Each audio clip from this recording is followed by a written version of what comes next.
Civilização Maia.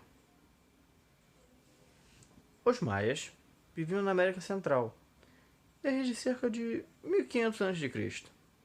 Eles se organizavam em cidades independentes e não tinham poder político central.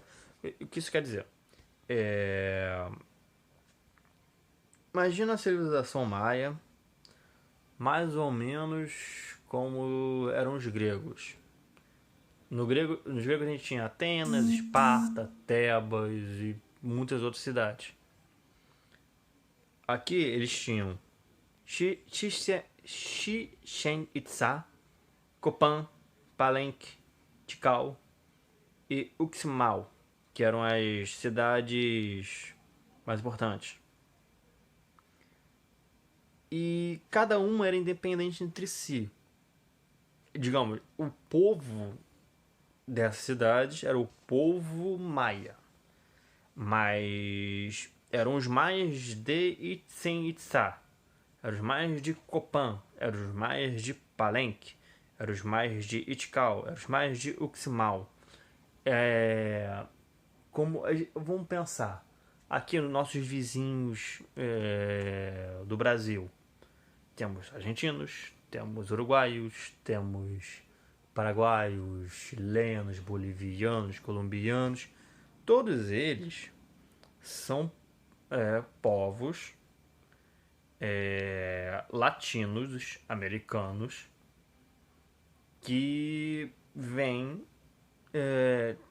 têm na sua origem serem antigos territórios da Espanha colonial. Quando houve as guerras de independência, cada um ali dominou a sua região e, nós éramos ali, eram dominados pelo mesmo povo, mas agora cada um num canto, a gente faz a política da nossa maneira. Os maias eram mais ou menos assim. Eles eram todos o mesmo povo, todo o povo maia.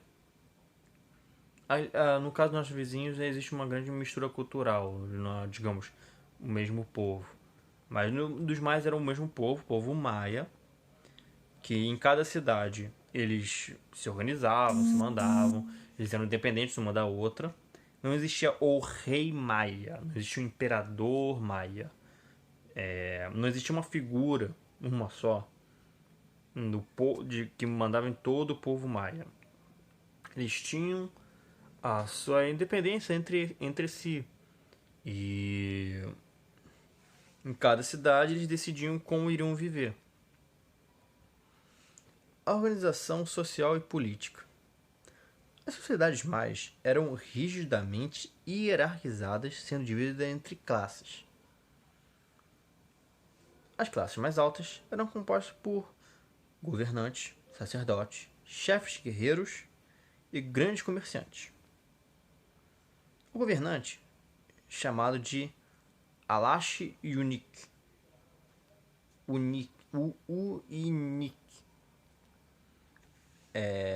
depois eu vou passar para vocês como é que se escreve. Ele que significava homem verdadeiro. Tinha cargo hereditário. Esse governante seria mais ou menos o que a gente entende dos reis na Europa. E o governante agora, o filho dele vai ser governante também e assim por diante. Vai ficar na mesma família. Ele comandava o conselho de um conselho de nobres, carregados de administrar os eventos religiosos, civis e militares da cidade. O sacerdote, além de ser conselheiro do Alash Unik, era responsável pelas principais cerimônias religiosas públicas, pela administração dos templos, pelo estudo dos astros e por escrever códices. O que eram códices? Os códices eram livros dobrados em formato de sanfona, que continham informações sobre história, política, geografia, religião, economia, entre outros temas. Aqui acima a gente tem um exemplo de um códice maia do século XIII, encontrado na cidade de Chichen Itzá, no México. Vou mostrar para vocês aqui o exemplo que o livro nos traz. Estão vendo? Esse aqui é um códice. Ele ficava sanfonado. As classes intermediárias e baixas eram compostas pelos trabalhadores em geral, entre eles artesãos, pequenos comerciantes, agricultores e construtores. Também fazia parte dessas camadas, escribas, que são os que escreviam documentos oficiais, pintores e escultores, que desfrutavam de grande prestígio social. Então, como seria essa questão da hierarquia? A gente já viu em alguns exemplos, em algumas aulas, de que existiam sociedades que eles botavam a organização dela como se fosse uma pirâmide, por exemplo. Botavam a sociedade como se fosse uma pirâmide. E o que seria isso? Digamos, aqui tem um topo, e no topo está quem manda em todo o resto. Normalmente o topo era menor do que as outras partes. As outras partes iam sendo maiores, e até pela quantidade de gente em si. Mas, apesar da quantidade ser maior, o topo continuava no comando. E qual era o topo da sociedade dos maias? No caso, era o governante, o Alash Unik, os sacerdotes, chefes guerreiros e grandes comerciantes. Eram esses que estavam no comando da sociedade. Eles mandariam, na prática eles mandavam tudo. E como meio que padrão em várias sociedades humanas, não apenas americanas, era uma camada menor em número, mas que em poder político e poder efetivo era muito superior às outras. Aí,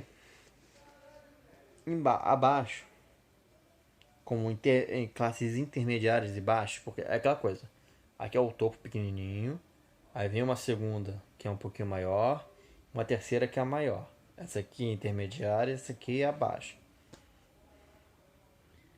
Na intermediárias e baixas a gente via trabalhadores, em geral, digamos, um pedreiro, um caçador, um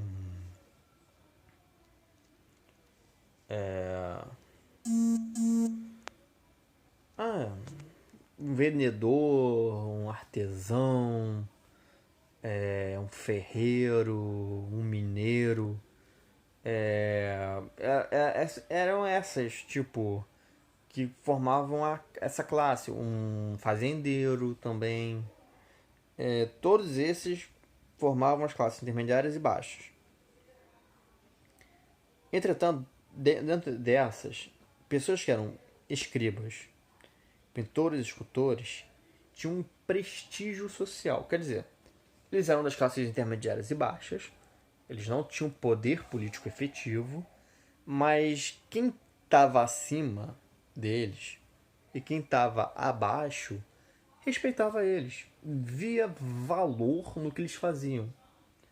E por ver valor no que eles faziam, eles, apesar de ser de uma classe intermediária ou baixa, tinha dentro da sociedade maia certos benefícios na prática. Não, digamos, não eram benefícios inscritos por lei. Alguns podiam ter sido, dependendo do caso, mas eram mais práticos. A economia. Nas sociedades maias, a economia era baseada na agricultura. É outra coisa que a gente vê bastante nessas sociedades que, em geral, fora do eixo Europa, Oriente Médio, é que a agricultura é o que mais regia a base econômica deles. Por quê? Tem muitos fatores desse porquê a agricultura era tão importante. O principal era subsistência. A agricultura era mais importante porque providenciava alimento e o alimento é o necessário para as pessoas sobreviverem, porque quando as pessoas estão em necessidade, elas não vão ligar para o metal como ouro, não vão ligar para o metal como prata, eles vão criar comida. E nessas sociedades mesoamericanas, a gente vê que eles tinham sim acesso ao ouro, eles faziam esculturas de ouro, mas não dá uma importância tão grande quanto os europeus davam, comparativamente. Eles davam importância, mas não era tão grande. A agricultura era mais. O principal produto cultivado era o milho, considerado um alimento sagrado. E se a gente parar até para ver, é uma coisa que continuou. A gente vê em muitos países ali da América Central que o milho ainda é uma base econômica muito grande. Não, lógico, não tem as mesmas questões dos mais, porque os mais também tinham questões culturais com milho. Questões, digamos, até religiosas com milho. Por verem o milho como algo sagrado.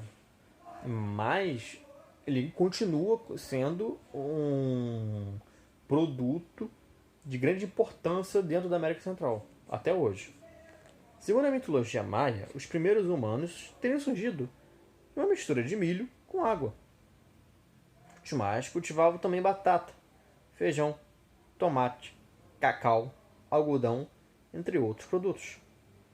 Inclusive, é do contato com os povos mesoamericanos que a batata é introduzida no mundo europeu. E algo bastante significativo, porque se hoje a gente for ver, digamos, culinária europeia, em diversos povos europeus, a batata está presente, está ali fazendo parte do consumo diário deles. A batata trouxe realmente uma grande diferença para o povo europeu, que só veio quando eles tiveram contato com os povos americanos. Temos também outro aqui muito importante, que é o cacau, que os europeus só vieram conhecer depois de ter contato com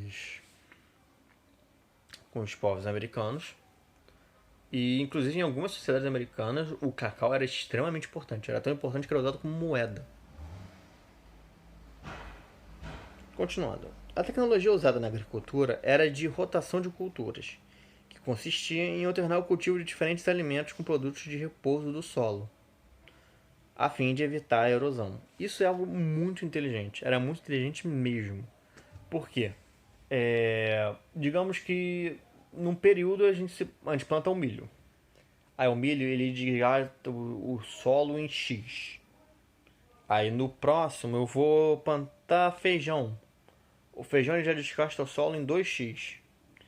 Aí tipo, nossa, o solo está muito desgastado. Eu tenho que plantar algo agora que gaste menos do que o feijão e o milho. Aí eu vou e planto o algodão, que ele só desgasta o solo em meio x. E aí eu vou alternando, porque dá tempo do solo se recuperar. Da natureza agir e o solo conseguir os nutrientes necessários para manter aquele solo fértil e evitar a erosão. Que a gente vê, infelizmente, acontecer até em alguns lugares do Brasil até hoje.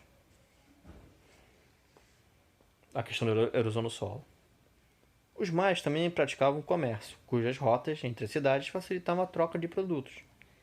Entre os produtos mais valorizados, relações de troca, estavam ouro, prata, conchas, semente de cacau, como eu falei, e plumas coloridas. Então, o ouro e a prata estão aqui, a gente vê que eles tinham acesso, eles viam valor no ouro e na prata. Não, tipo, mas era um valor ali que estava equiparado às conchas, semente de cacau e plumas coloridas. Eles viam que, ok, esses metais aqui são bonitos, são muito úteis para fazer ornamentos, mas é isso. Não vai muito além. Eles não dão uma importância gigantesca como os europeus davam. E aí tanto que a gente vê semente de cacau com o mesmo valor ali. Em algumas sociedades era até maior do que o ouro e a prata. Aqui a gente tem uma escultura muito interessante naquela questão do milho e da ligação cultural dos maias com o milho.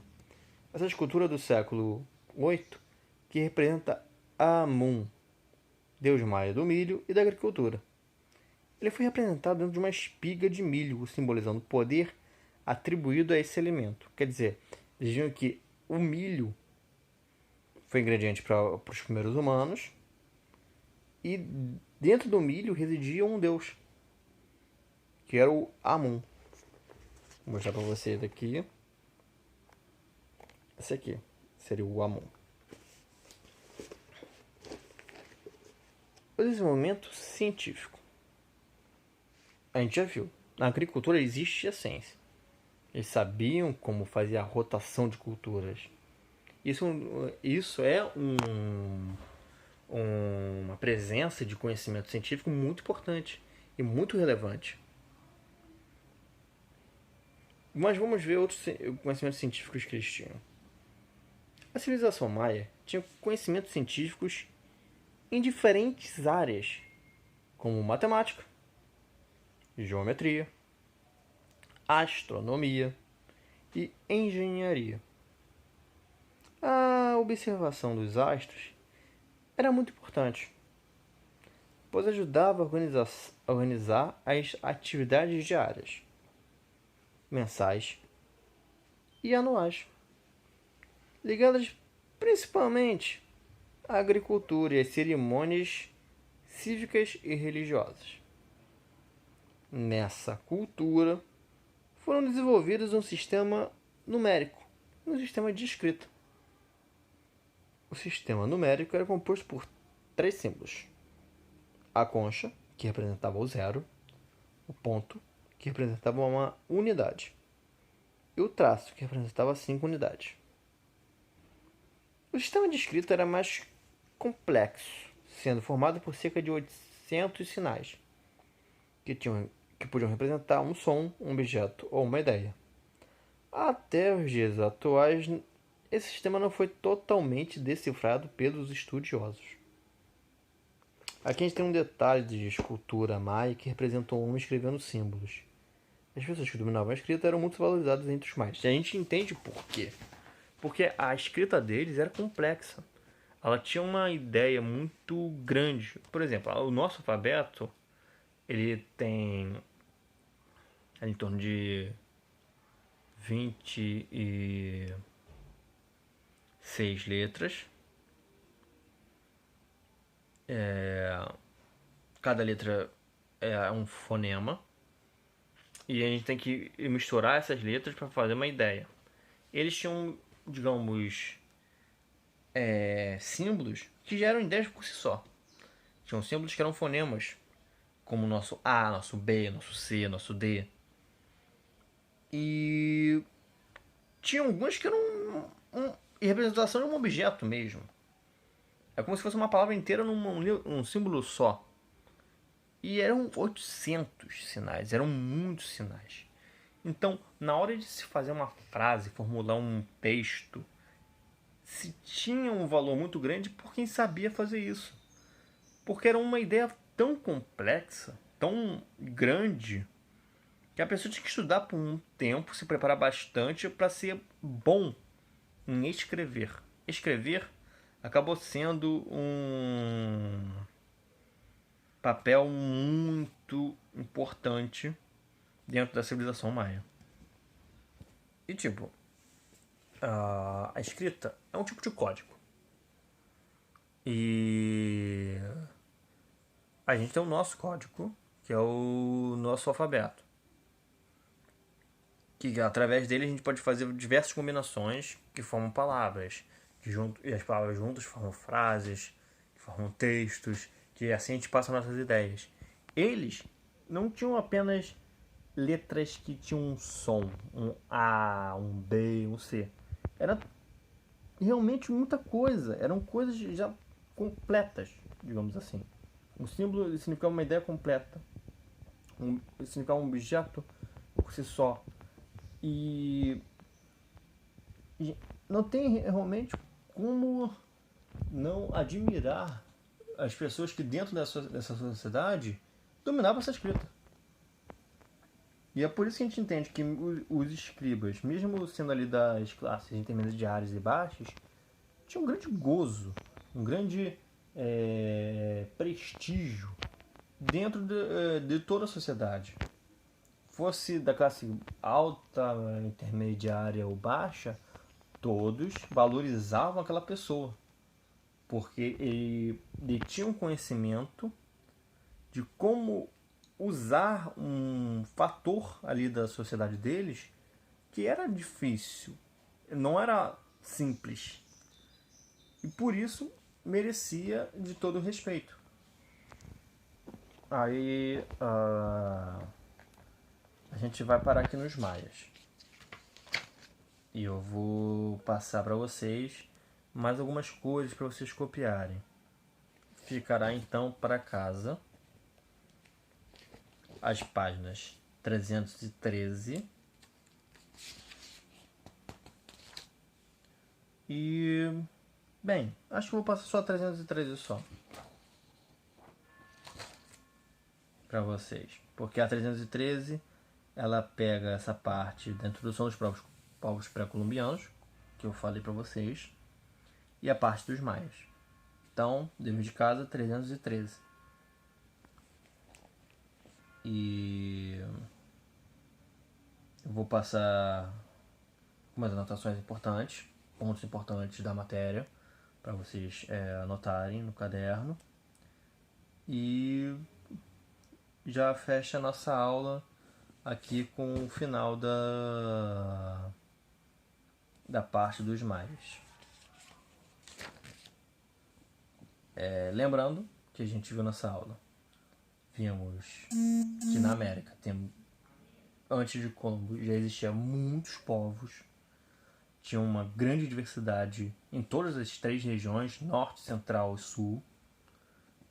No norte a gente tinha, por exemplo, povos como os inuites, atabascos, conguinos, comanches, apaches, sioux. Na região central tínhamos olmecas, maias e astecas. Na região sul, aruaques, caraíbas, quechua, nazcas, incas, aimarás, tupis, geis, araucanos, patagões e chimus. E tipo, esses são exemplos. Podiam ter mais, podiam inclusive ter povos que a gente nem faz ideia que tinha. A gente tem vestígios, mas a gente não tem certezas. Porque é um continente que é habitado desde muito tempo antes da vinda de Colombo.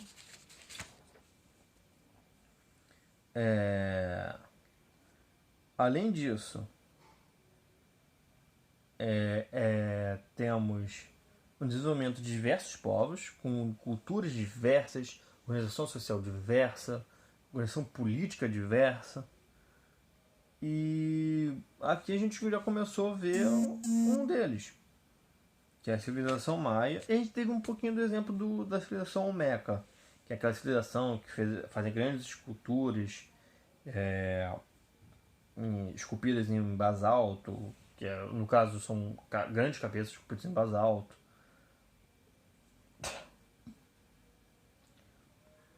E é considerada a cultura mãe de outras civilizações da Mesoamérica. E quando a gente vendo aqui os casos dos maias, a gente vê eles viviam ali na América Central desde cerca de 1500 a.C. Não era um povo com um governo centralizado, era um povo com cidades independentes, entre elas Chichén-Itzá, Copán, Palenque, Tikal e Uxmal.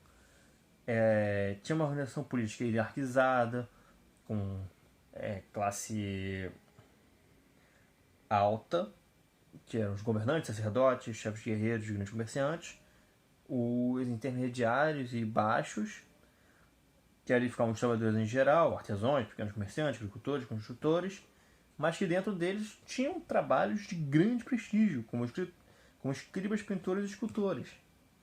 Que se a gente para pensar, é a parte cultural. Eles valorizavam tanto a própria cultura que as pessoas que trabalhavam com a cultura eram de grande valor para a sociedade.